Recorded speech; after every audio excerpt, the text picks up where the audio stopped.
So right alongside the Emperor here is the Archangel Raphael and the Three of Cups. Okay. Yay! Awesome. All better. But you don't deny that you are So Henry let's see Cavill. what the message is here. Okay, so we have the Archangel Raphael. We have provider of healing for mind, body, and spirit.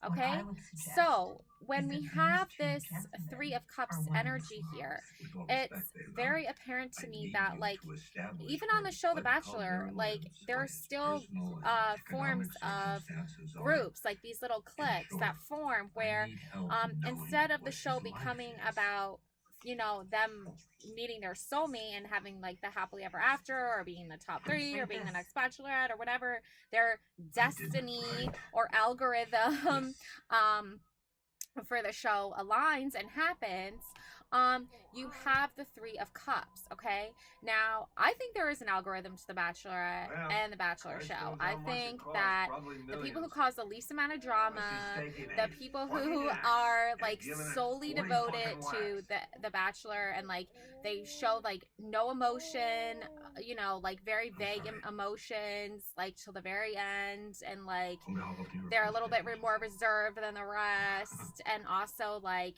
they come from a place of not calling out the bachelor or the bachelorette on like some drama or something like that, then they usually make it to the end. So and also it seems like the bachelor or the bachelorette is they pick at the end, they pick the person who is like the most like perfect form of the human masculine or the human feminine, but that being like no imperfections, like not to be like saying that like our flaws don't make us unique and beautiful, because I believe they do. Beauty's on the inside, right?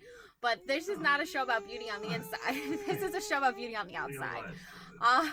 So let's just call it for what it is. Okay. So sometimes the Three of Cups, sometimes what ends up happening is that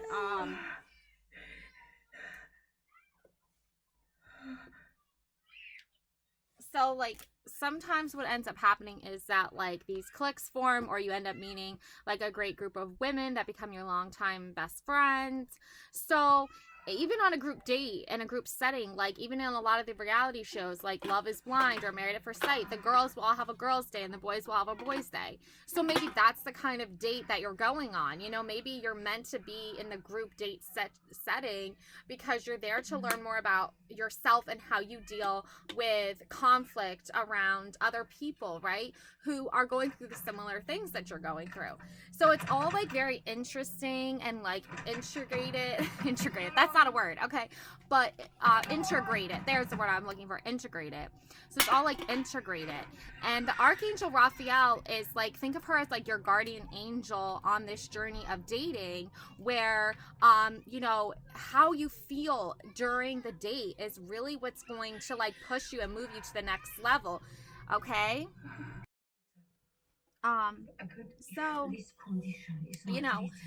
that being said, just be mindful of like where your head is at, your heart is at, your soul is at, and just like kind of be self-aware of like how your actions are being perceived. Because I noticed that in a lot of these dating scenarios, if you're just dating one-on-one, or if you're like not serious dater but you're going out with someone, be mindful of like how you feel and how you're interacting with that person, like in a public social setting, is like how they are coming across around you, how you're coming across around them.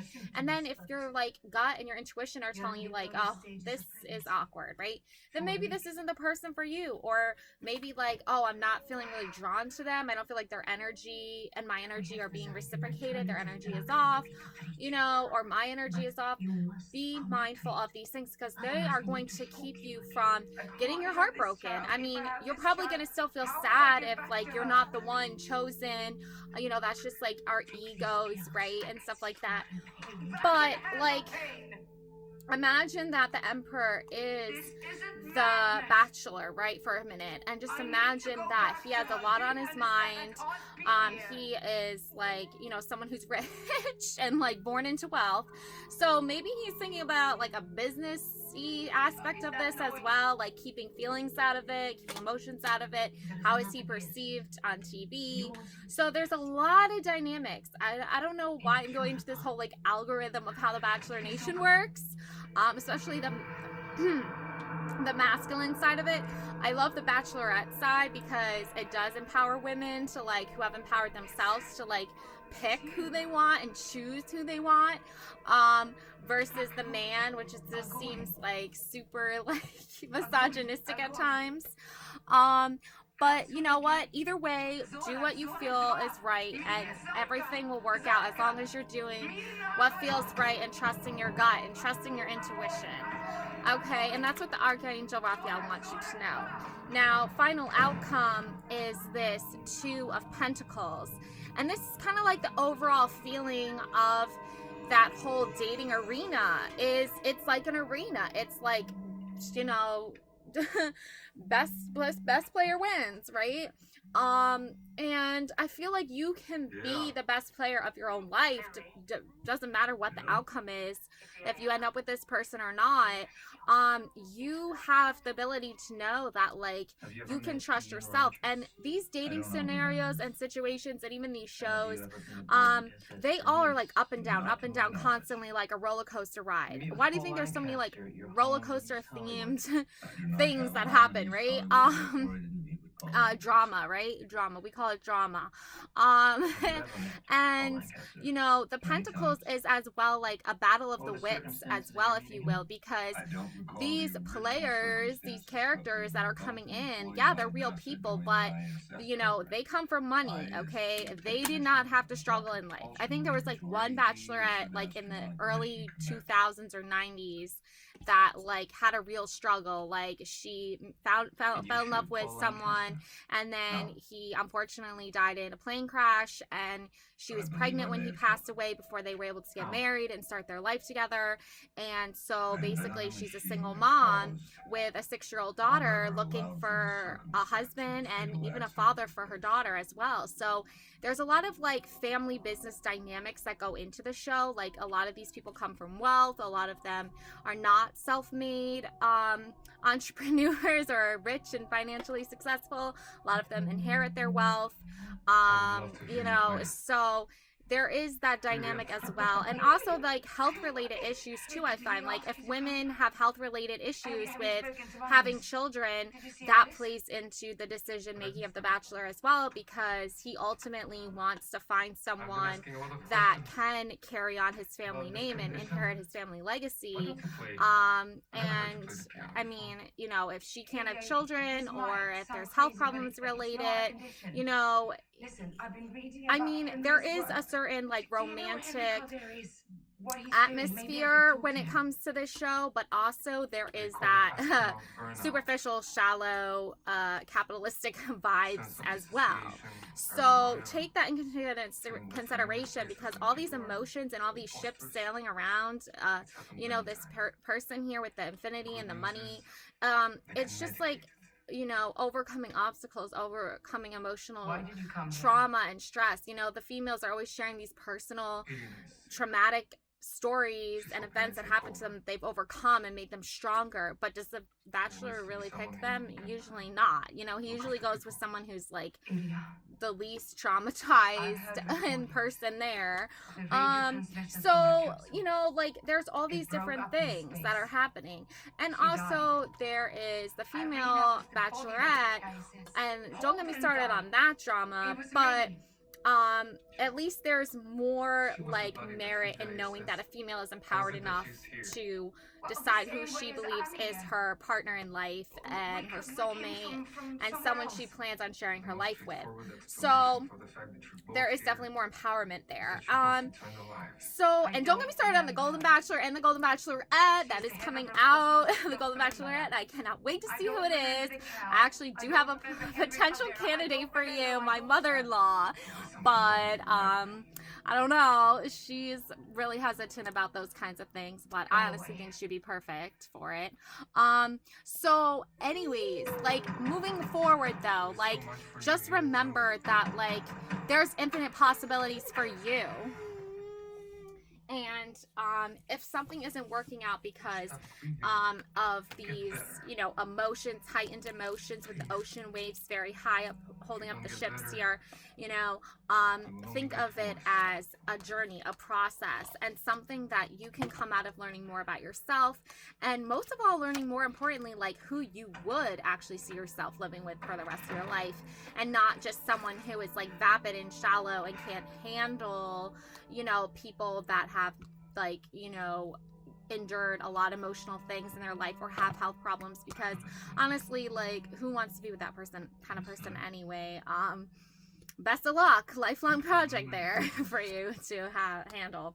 Okay, now moving forward, we have here the Hermit card. Okay, so she doesn't even go here. Okay, so like again, you have to be wise here. And you can see here he has like shades on, like he's almost like a blind man, right? But he's holding up a light and a staff, right? He's showing stability, he's showing strength, even with this, like he doesn't need to see the truth, he can just feel the truth. Okay, like he holds up the light in the darkness as well.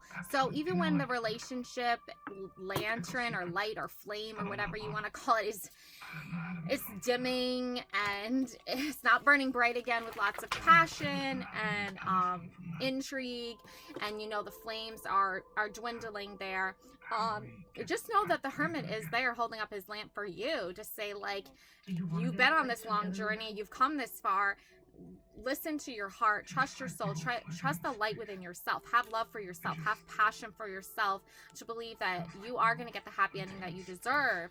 You are going to find that person that wants you for all of who you are, not just parts of you. You are going to ultimately be the best person for yourself in life, to represent you and love you, and to be given that ability to see like, oh wow, like I have all this potential, I have all of this strength, I don't need a partner to go in this life journey with. If I meet someone and they want to go on the journey with me, great, but if not, I still know at the end of the day that I have the strength and light within myself to keep my fiery flames of passion going for me and who I want to be in life and what I want to accomplish in life. And that's what the Hermit is reminding you of. Okay, and it's also okay to be timid and shy too. It's okay to like take your time, and it's also okay for you to like know that like if you are one of those people that doesn't open up very easily, you know, that's just more reason for exploration of yourself and finding out more about you. So that's great too. Take yourself out on a date, right? Am I right? You can have a self date. That's a new term. Coin that, trademark that, self date. Okay, now we have shield yourself. Okay, protect yourself from harsh or fear-based energies by envisioning a cocoon of healing light surrounding you. Okay, so I feel like this definitely resonates with a lot of people who are still dating, because you want to have boundaries. You want to have those personal boundaries. You want people to know where you stand, and you want to protect yourself from negative energies, people trying to use you, manipulate you. Oh my gosh, I've seen it in Love is Blind in the most recent season. I forget his name, who's like the blonde guy dating Chelsea, and he was the most misogynistic, toxic, narcissistic personality, literally blaming her for how he felt about his own wrongdoings. And he knew he fucked up, and he still was super negative and projecting that negativity on her, like saying like, you're the reason why I fucked up, or like, you're the reason why I'm not happy. It's like, no, bro, you can make your own happiness. You can be the own creator of your own happiness in your life, and you don't need to treat other people like shit. But he was just such a delusional douchebag that he never even got it. Even in the end at the reunion, he was still like, I don't know how it was me that fucked up. Like, I think I was just doing the right thing. No, bro, you're a fucking douchebag.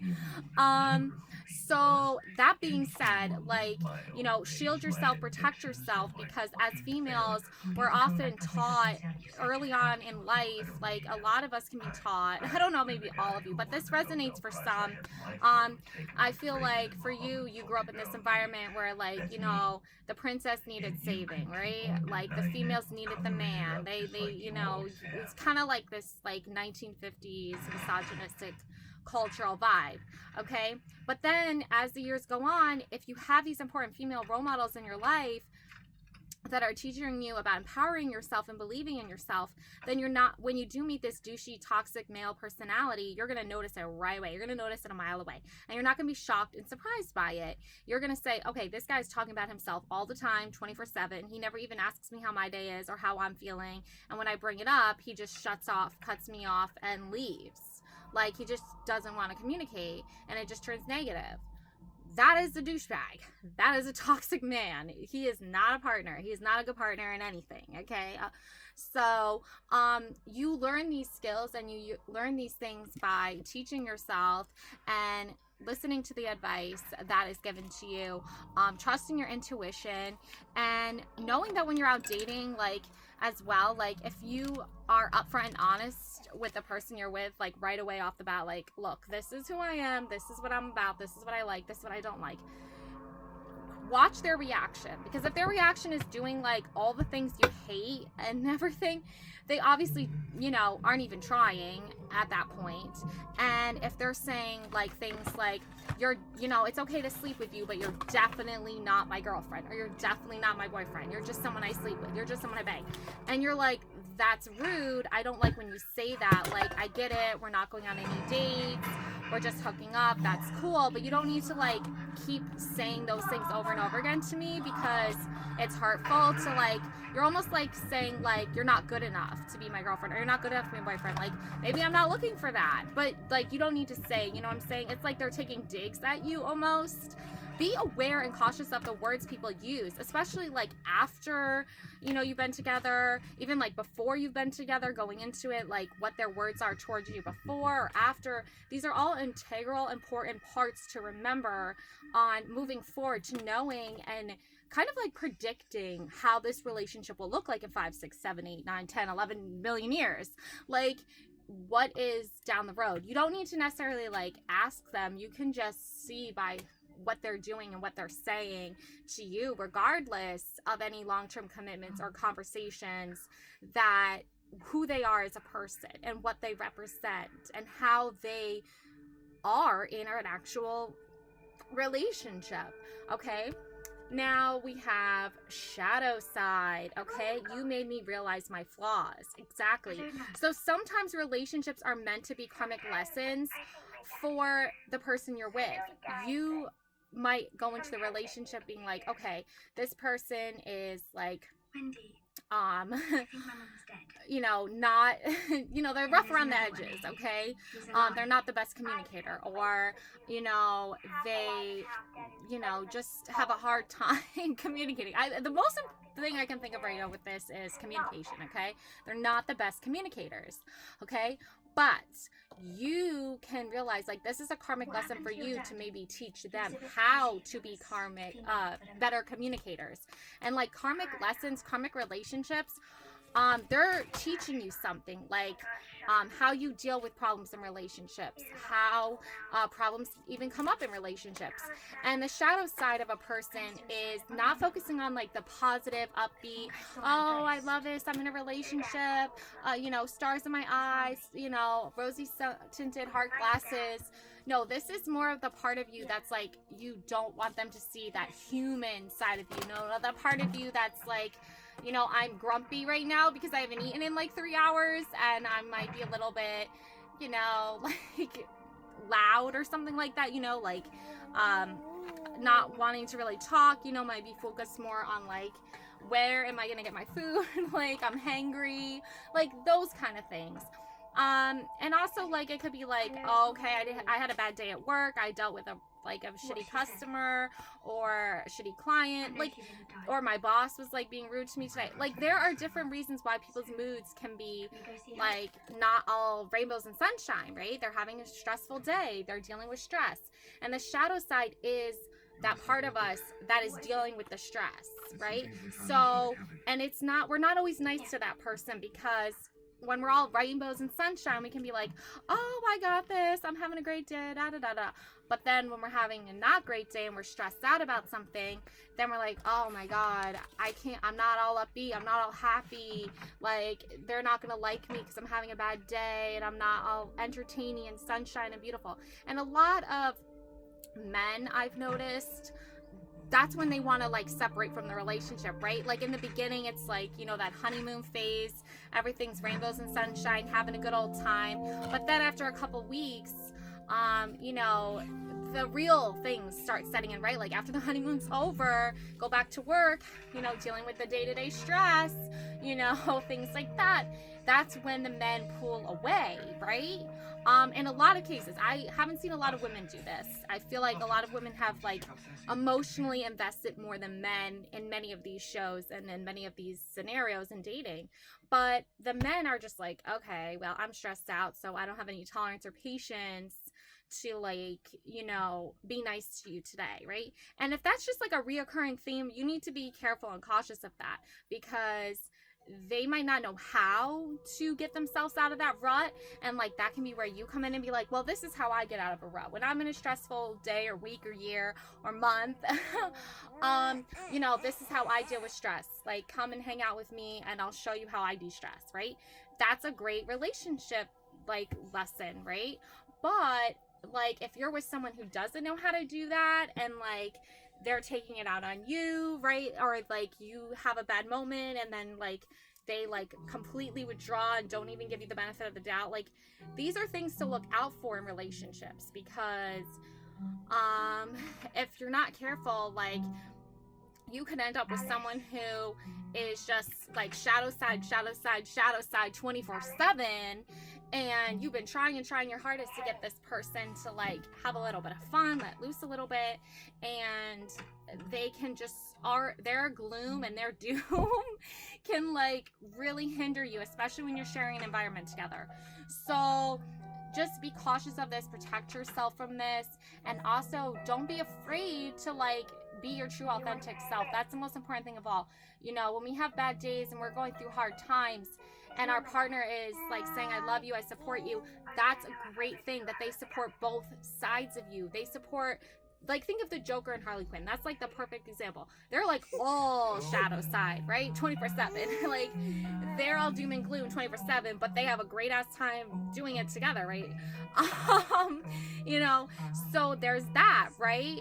But there's also the part of us where it's like, realistically, those are just made up characters in a movie. But realistically though, we have to like put a smile on when we go to work and be all like, you know, happy and wonderful and rainbows and sunshine. But we also have bad days too, and there are bad things that happen too. So think about what's like appropriate too, as well. Is like, is it appropriate for me to be all doom and gloom, you know, when I'm out socializing and I'm out having like dinner with friends and family? You know, should I be like, you know, this negative person that brings all this toxicity in? Or can I like try to like, you know, let people know like, I'm not feeling great today, but I'm here and I love you guys and I support you? That's a different approach. And then you can see what their reaction is to that, how they respond to that. So communication is key here, and don't be afraid to like be yourself. If you're having a bad day, you're having a bad day. If you're having a good day, you're having a good day. Either way, these are parts of us as human beings, and we should never be manipulated into thinking that we're not allowed to have a bad day, okay? Or we're not allowed to have a good day, because there are toxic males that are out there that will be like, you're not allowed to have good days, you're not allowed to have bad days. Like, they will try to control and manipulate your feelings that way, and that is red flags, okay? Now moving forward, we have I am protected by source. So yeah, so as this reading comes to a close, just remember that you are protected by source. Think of source as like your spirit guides, you know, universe, like your intuition, the parts of yourself that love you, okay? And so like, and also remember that you know, moving forward, you have to really trust in protecting your heart. Think of your source as your heart and your feelings.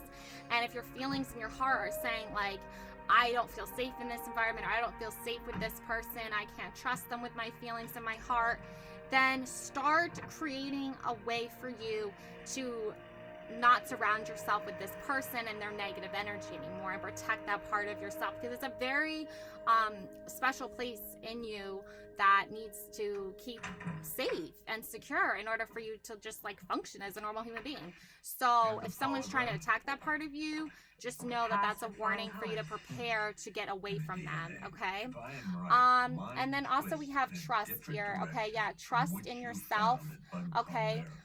This situation is calling for you to have faith, okay? So if you are dealing with some issues in the relationship right now, just know that you need to trust your intuition, trust that you are loved by yourself, you are safe, and also like, you know, have faith that, you know, even if a relationship is going through a rough patch, that might just be you're both going through some karmic lessons, you're dealing with stress in your own ways, and you need like some individual independent space at the moment. But at the end of it, if you're meant to connect and come back together, you will. And trust that the universe has a plan for you, and the universe loves you, source loves you, the stars aligned. So just letting you know, throwing that out there. And love and light always, and thank you so much for watching. Please like and subscribe to my channel. It means a lot to me. Thank you so much.